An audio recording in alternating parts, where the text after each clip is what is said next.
होतं माहीत.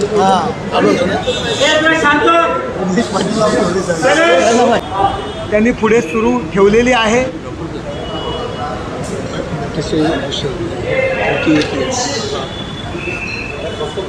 जय अंबे माँ सार्वजनिक धर्मदाय विश्वस्त संस्था यांच्या वतीने तो नवरात्रोत्सव आपण साजरा करतो.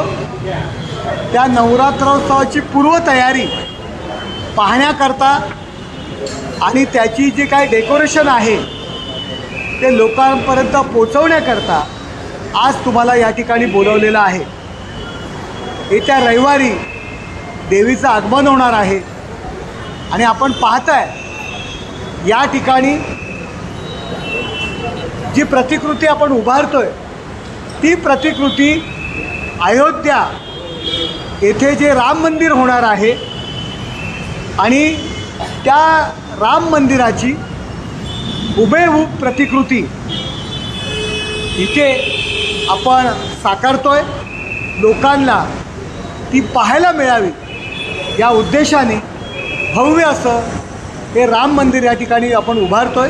108 फुटी हे राम मंदिर या ठिकाणी उभारतोय आणि त्याची माहिती देण्याकरता माननीय खासदार डॉक्टर श्रीकांत एकनाथ शिंदे साहेब या ठिकाणी आलेले आहेत. त्यांनी पत्रकारांना संबोधन करावं.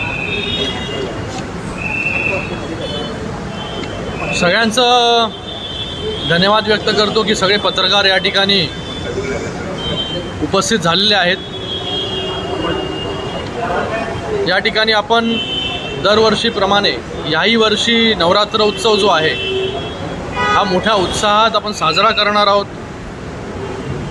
धर्मवीर आनंद दिघे साहेबांनी ज्याची सुरुवात 48 वर्षापूर्वी केली ती परंपरा जी आहे ती परंपरा पुढे घेऊन जाण्याचं काम माननीय मुख्यमंत्री एकनाथजी शिंदे साहेब आणि त्याचबरोबर त्यांचे सगळे सहकारी या ठिकाणी उपस्थित आहेत हे करतायत.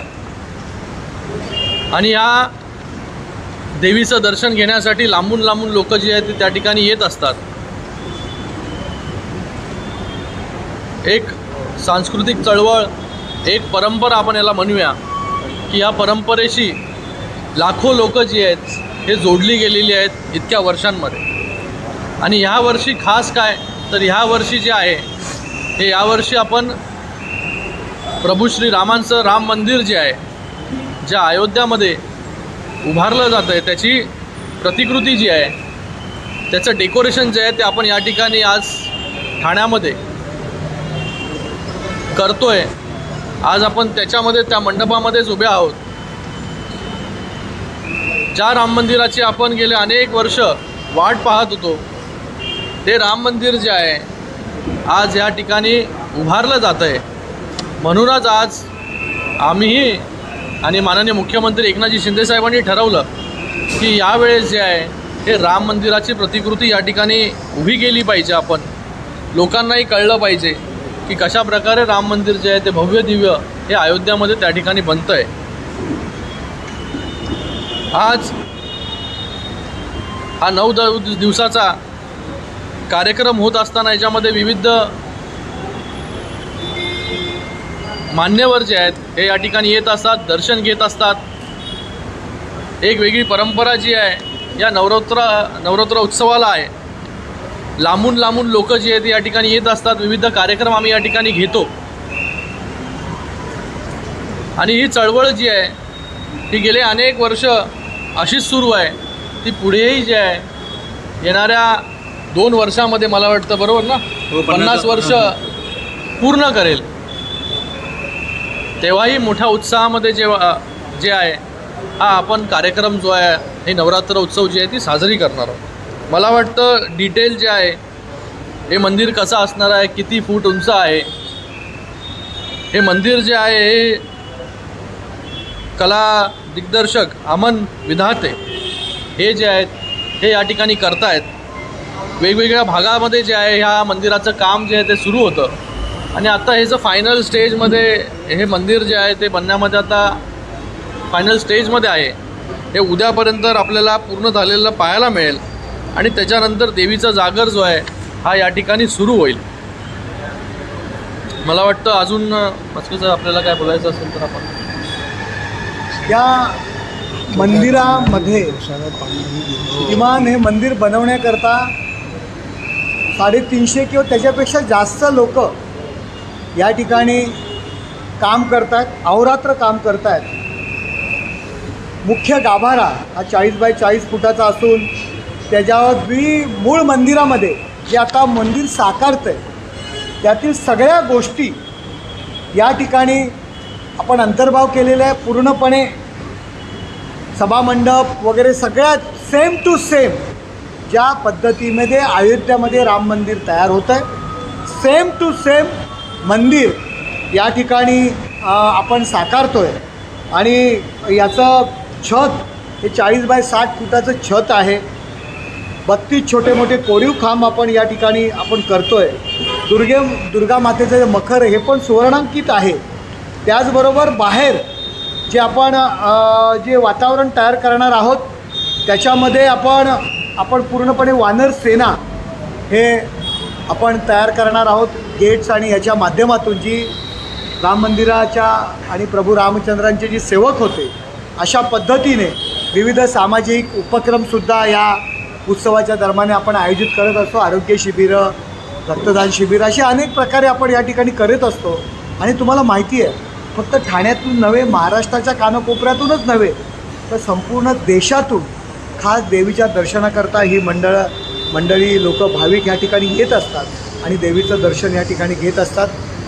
या ठिकाणी अनेक नेते, या महाराष्ट्रातील मोठे नेतेसुद्धा, उपमुख्यमंत्री असतील, दोन्ही उपमुख्यमंत्री असतील, त्याचबरोबर विविध पक्षांचे महाराष्ट्राचे अध्यक्ष असतील, ही सर्व मंडळी या ठिकाणी दर्शनाकरता येणार आहे. आणि 9 दिवससुद्धा आपण आपल्या मीडियाद्वारे, आपल्या पत्रकार असतील, आपल्या वाहिन्या असतील, आपल्या वर्तमानपत्र असतील, त्याद्वारेसुद्धा हा उत्सव लोकांपर्यंत कसा पोहोचेल या दृष्टीने आपण आम्हाला मदत करावी, हे सुद्धा आव्हान आमच्या सर्व विश्वस्त मंडळातर्फे आणि माननीय मुख्यमंत्री एकनाथ शिंदे यांच्या वतीने मी तुम्हाला करत आहे. आणि आपण पाहिलं असेल की गेल्या 1.5 वर्षामध्ये जे सगळे निर्बंध होते सणांवरचे ते सगळे निर्बंध काढून टाकण्याचं काम जे आहे ते माननीय मुख्यमंत्री महोदयांनी आणि आपल्या सरकारने या ठिकाणी केलं. म्हणूनच आपण पाहिलं असेल की गणेशोत्सव असेल, त्या अगोदर दहीहंडी असेल, हा मोठ्या उत्साहामध्ये जो आहे तो लोक आपल्या घराबाहेर निघाले होते, उत्सव साजरा करत होते. आणि मला वाटतं त्याच उत्साहामध्ये जे आहे नवरात्र उत्सव देखील मोठ्या उत्साहामध्ये लोक साजरा करतील. आणि या ठिकाणी काही खबरदारी देखील सरकारने घ्यायला सांगितलेल्या आहेत. जशा खबरदारी ज्या आहेत या गणेशोत्सवामध्ये घेतल्या, रुग्णवाहिका जी आहे ती त्या ठिकाणी स्टँड बायवरती असली पाहिजे, आरोग्य व्यवस्था स्टँड बायवरती असली पाहिजे. कारण की मोठ्या प्रमाणात जे आहे हे लोक घराच्या बाहेर निघतात, वेगवेगळ्या पंडालमध्ये जातात, मंडपात जातात, दर्शन घेतात, दांडियाचे कार्यक्रम मोठ्या स्तरावरती आयोजन केले जातात. तर एक वेगळ्या उत्साहाचं वातावरण जे आहे हे गेल्या 1.5 वर्षामध्ये पूर्ण महाराष्ट्रामध्ये निर्माण झालेलं आहे. हे गेल्या 2.5 वर्षामध्ये सगळ्या हिंदू सणांवरचे निर्बंध जे आहेत हे निर्बंध म्हणजे जे ठेवले होते, निर्बंधामध्ये सगळ्यांना ठेवलं होतं, ते निर्बंधामधून मुक्त करण्याचं काम जे आहे ते आपल्या सरकारने. आणखी एक या उत्सवाचं वैशिष्ट्य म्हणजे आता सर्व लहान मुलं आहेत, मोबाईल आणि ह्या सगळ्या ह्याच्यामध्ये गुंतलेली असतात. पूर्वी ग्रामीण भागामध्ये काही जत्रा असायच्या, त्या जत्रामध्ये मग तुम्हाला विविध खाद्यपदार्थ, रेवड्या असतील, इतर काही छोट्या मोठी खेळणी असतील, विविध कलाकुसर केलेले घरगुती प्रदर्शनी आयटम्स असतील. अशी एक जत्रा मुलांनासुद्धा ही सर्व संस्कृती माहिती पडावी अशी सुद्धा या उत्सवाच्या दरम्यान एक जत्रासुद्धा या ठिकाणी आपली असते. त्याच्यामुळे लोकांना एक ग्रामीण संस्कृती आणि पूर्वी काय असायचं हे सुद्धा लहान मुलांना या गोष्टी कळतील. कारण लहान मुलं घेऊन लोक दर्शनाकरता येत असतात. त्याचबरोबर आपल्याला माहिती असेल ह्या देवीची जी काही मूर्ती आहे आणि जो फोटो आहे, आज देशात तुम्ही कुठेही जा, देवीचा फोटो म्हटल्यानंतर आज जो आपल्या देवीच्या मूर्तीचा फोटो आहे तो त्या ठिकाणी पाहायला मिळतो. तुम्ही वैष्णव देवीला सुद्धा तुम्ही गेलात, त्या ठिकाणी सुद्धा जर देवीचा फोटो असेल तर आपल्या मूर्तीचा फोटो त्या ठिकाणी लोकांना दिला जातो. अशी एवढी महती आपल्या या उत्सवाची आहे आणि आपल्या मूर्तीची आहे.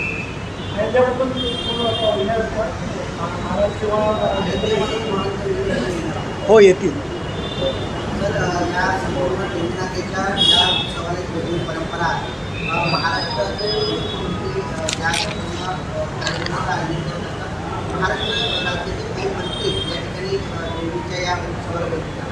हो, मी सांगितलं ना, उपमुख्यमंत्री असतील, विविध सगळे मंत्री असतील, सगळ्यांना आपण दरवर्षी निमंत्रण देत असतो. नारायण राणे साहेबसुद्धा कॅबिनेट मंत्री दरवर्षी या ठिकाणी सर्वजण या ठिकाणी दर्शनाकरता येणार. देशाचे गृहमंत्री अमित शहा पण या राजकारणाची चर्चा सध्या सुरू आहे, ते पण या नवरात्र भेट देणार आहेत. आपण नक्कीच त्यांनासुद्धा बोलवण्याचा प्रयत्न करू या ठिकाणी.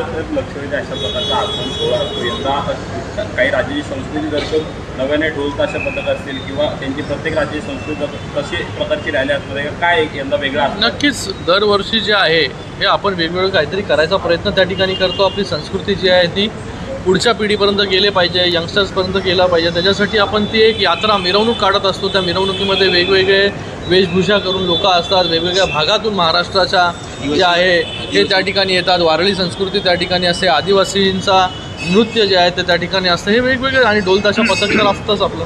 आणि आपली आगमनाची आणि विसर्जनाची मिरवणूक पाहण्याकरता सुद्धा रस्त्यावरती हजारो लोक उभे असतात.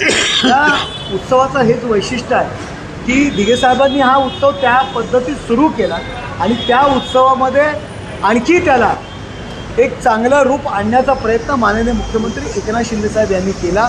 आणि आगमनाच्या सोहळ्यामध्ये आणि विसर्जनाच्या सोहळ्यामध्ये सुद्धा माननीय मुख्यमंत्री एकनाथ शिंदेसाहेब जातीने सर्व कामं बाजूला ठेवून या ठिकाणी उपस्थित असतात. हेच या उत्सवाचं वैशिष्ट्य आहे. 9 दिवस काय कार्यक्रम असणार आहे? 9 दिवस विविध प्रकारे सामाजिक कार्यक्रम आपण या ठिकाणी आरोग्य शिबिर असेल, रक्तदान शिबिर असेल, दिव्यांगांसाठी काही मदत केंद्र असेल, काही वस्तू महिलांसाठी विविध कार्यक्रम असतील, असा पूर्णपणे दरवर्षी आपण हे कार्यक्रम करतो. आणि त्याच पद्धतीने आपण विविध सामाजिक आणि सांस्कृतिक उपक्रम या उत्सवाच्या दरम्यान आपण ठेवलेले. साहेब राज्याच्या मुख्यमंत्र्यांनी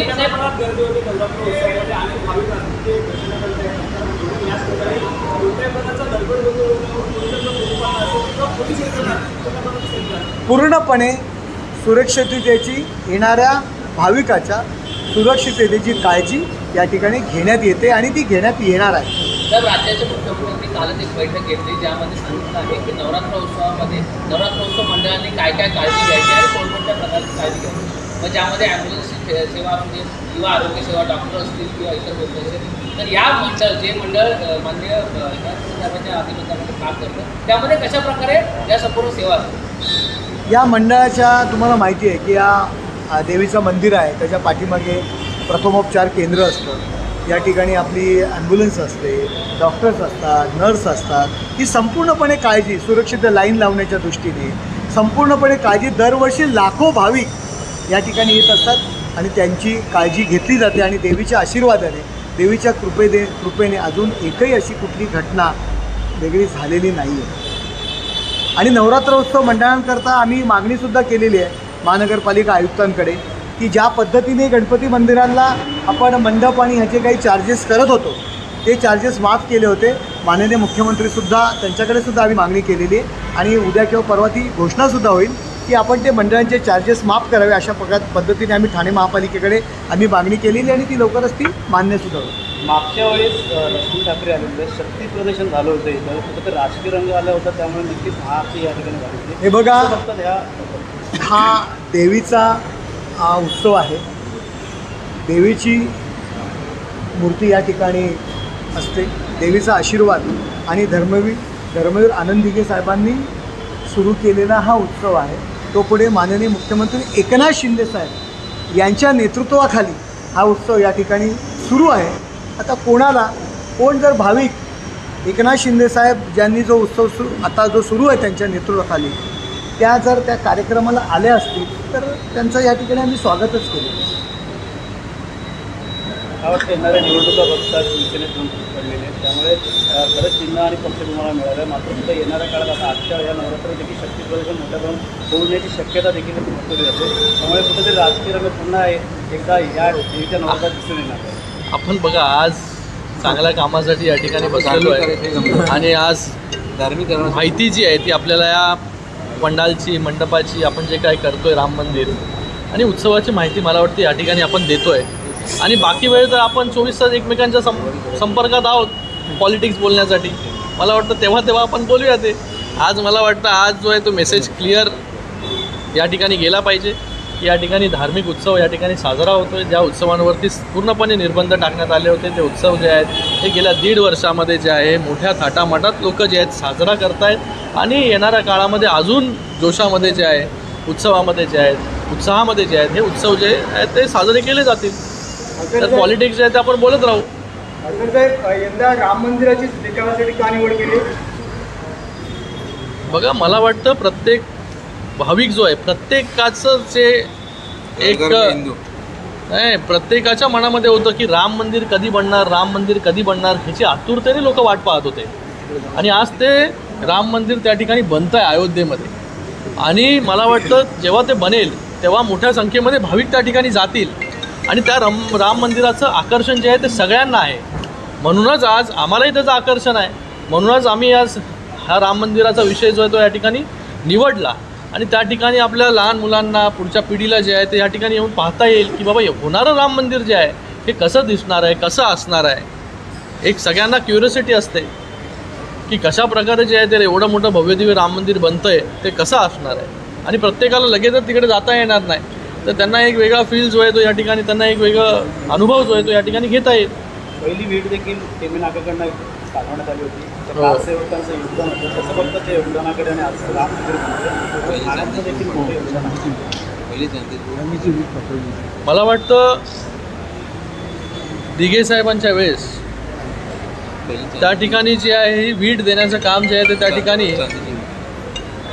चांदीची वीट जी आहे ती त्या ठिकाणी दिघे साहेबांनी राम मंदिराच्या उभारणीसाठी त्या ठिकाणी दिली होती. आणि मोठ्या प्रमाणामध्ये कारसेवक जे आहे ते या ठिकाणी ठाण्यामधून देखील गेले होते. आणि एक सगळ्यांचा त्या राम मंदिरामध्ये जो आहे तो एक योगदान आहे. आणि आज इतक्या वर्षापासूनचे मला वाटतं जे डोळे लावून बसले होते आम्ही सगळेच लोक सगळ्यांची एक वेगळी नाळ जी आहे ती राम मंदिराबरोबर जोडली गेलेली आहे. कधीच कोणाला बाकी लोकांना वाटत नव्हतं की हे राम मंदिर कधी होणार, म्हणजे होणार की नाही होणार. पण ते पूर्ण करण्याचं काम जे आहे हे उभारण्याचं काम आपल्या या देशाचे यशस्वी प्रधानमंत्री नरेंद्रजी मोदी साहेबांनी त्या ठिकाणी करून दाखवलं. म्हणूनच आज त्या ठिकाणी जे आहे हे रामलल्लाचं मंदिर जे आहे ते त्या ठिकाणी होतं आहे. आणि त्याच्यामध्ये जे जे योगदान मला वाटतं प्रत्येकाचं त्याच्यामध्ये योगदान काही ना काहीतरी आहे. सर एक वेगळा अध्यक्षांना लाभलेला आहे. येणाऱ्या लवकरात निर्णय घ्यावा असं देखील म्हटलेलं आहे. लवकर जर आदेश मंगळवारपर्यंत दिले नाही तर आम्ही त्यावरती बोलू. मात्र या संदर्भात अध्यक्ष अजून काय निर्णय लागेल या संदर्भात काय सांगा? मला वाटतं जेव्हा सुप्रीम कोर्टाने स्वतः निर्णय घेण्यासाठी किती कालावधी लागला आपल्याला माहिती आहे. कारण की हे सगळ्या गोष्टी त्या ठिकाणी तपासाव्या लागतात. प्रत्येकाचं म्हणणं जे आहे ते ऐकून घ्यावं लागतं. आणि त्याच्यानंतर सुप्रीम कोर्टाने निर्णय दिला की अध्यक्ष महोदयांकडे जे आहे सगळे अधिकार आहेत की कोण शिवसेना पार्टी आहे, कोणाला धनुष्यबाण मिळालेला आहे. आणि हा अपात्रतेचा निर्णय जो आहे तो पूर्णपणे स्पीकरकडे जो आहे तो देण्याचं काम जे आहे अधिकार देण्याचं काम सुप्रीम कोर्टाने केलं. आणि आता त्याच्यामध्ये देखील जे आहे हे स्पीकर साहेबांनी सगळ्यांचे डॉक्युमेंट्स त्या ठिकाणी मागवले. मोठ्या प्रमाणामध्ये डॉक्युमेंट्स त्या ठिकाणी आले आणि ते तपासण्याचं काम स्पीकर साहेब त्या ठिकाणी करत आहेत.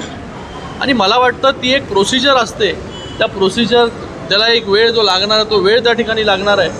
आणि मला वाटतं त्या ठिकाणी मंगळवारी जसं कोर्टाने आदेश केलेत की त्या ठिकाणी शेड्यूल दिला पाहिजे. मला वाटतं स्पीकर साहेब त्या ठिकाणी नक्कीच शेड्यूल त्या ठिकाणी देतील. आणि आम्हीही सगळे लोक जे आहेत ते वाट पाहतोय. आम्हाला बाबा हा विषय जो आहे तो रेंगाळला पाहिजे असं कुठेच वाटत नाही. आम्हालाही हा निर्णय जो आहे हा लवकरात लवकर त्या ठिकाणी पाहिजे की बाबा आम्ही जे कोर्टामध्ये सांगितलेलं आहे. कारण की ह्याच्या अगोदर आम्ही इलेक्शन कमिशनमध्ये ऑलरेडी जिंकलेलो आहे. इलेक्शन कमिशनमध्ये आम्ही ऑलरेडी पात्र झालेलो आहे. आम्ही प्रूव्ह केलेलं आहे की खरी पार्टी शिवसेना जी आहे ती आम्ही आहोत. म्हणून आम्हाला शिवसेनेचं नाव असेल, त्याचबरोबर धनुष्यबाण असेल.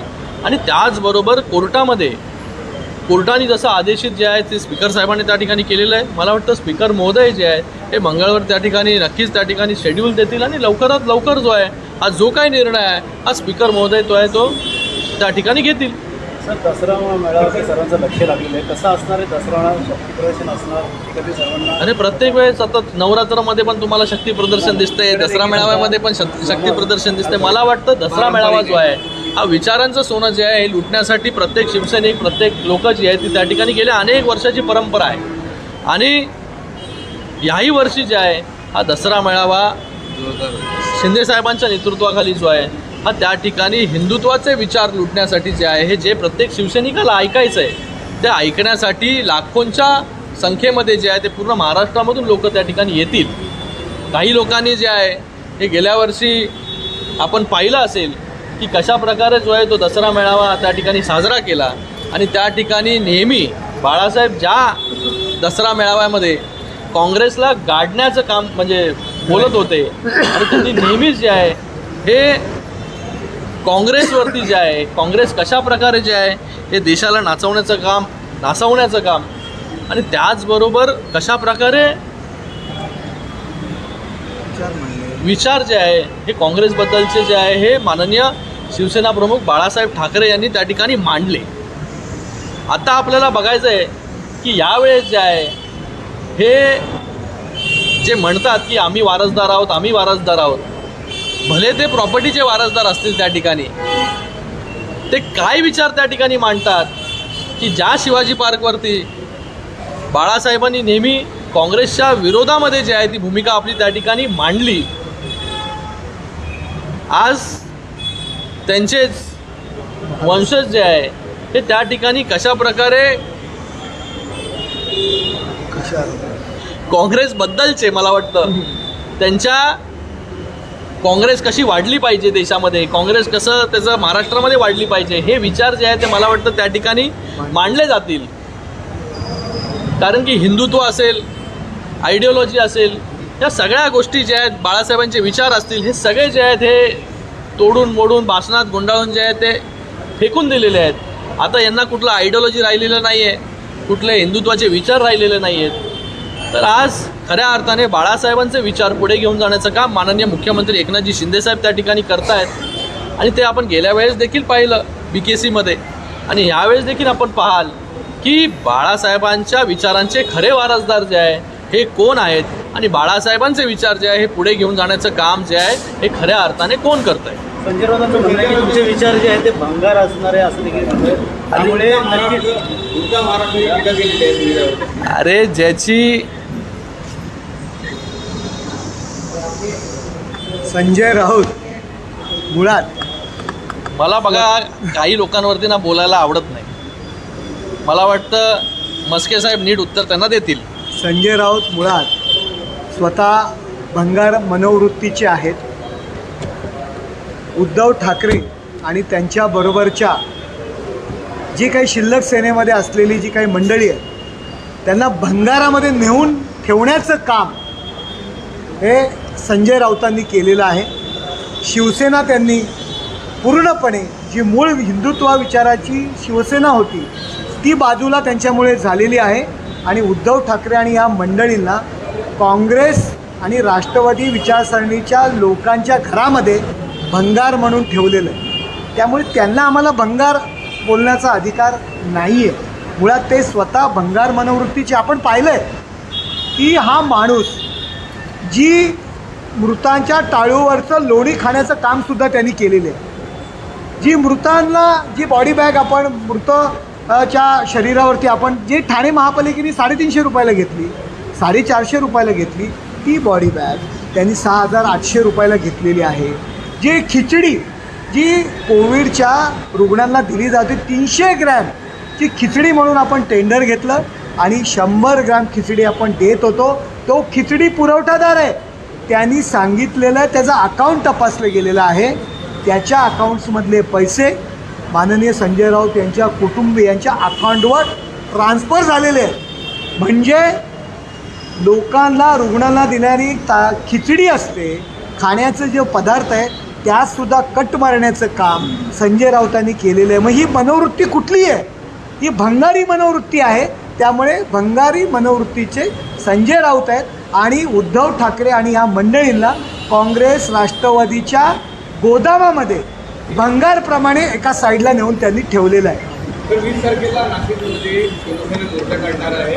पुढचा महाराष्ट्र राज्याचा प्रधान संजय राऊतांनी. अरे त्या व्यक्तीला जी कोण व्यक्ती पकडलेली आहे त्या व्यक्तीचे उद्धव ठाकरेंसोबतचे फोटो प्रकाशित झालेले आहेत, त्यांना प्रवेश देतानाचे फोटो प्रकाशित झालेले आहेत, मीडियामध्ये आलेले आहेत. यांना अधिकार आहे का या सगळ्या गोष्टी करण्याचा? केवळ लोकांसमोर सहानुभूती घेण्याकरता आणि कोणाला काहीतरी आरोप करण्याकरता हे सगळे प्रपंच सुरू आहेत. नाशिकमध्ये शिवसेनेमध्ये प्रवेश देण्याकरता संजय राऊत आग्रही होते त्यावेळी उद्धव ठाकरे असताना, आणि नाशिकमध्ये कुठलीही गोष्ट त्यावेळी शिवसेनेच्या काळात ज्याचे उद्धव ठाकरे प्रमुख होते संजय राऊतांना विचारल्याशिवाय झाले आहेत का? त्यामुळे कोणाला बोलताय? तुम्हाला अधिकार आहे का? लोकांना माहिती आहे आपण काय आहात ते.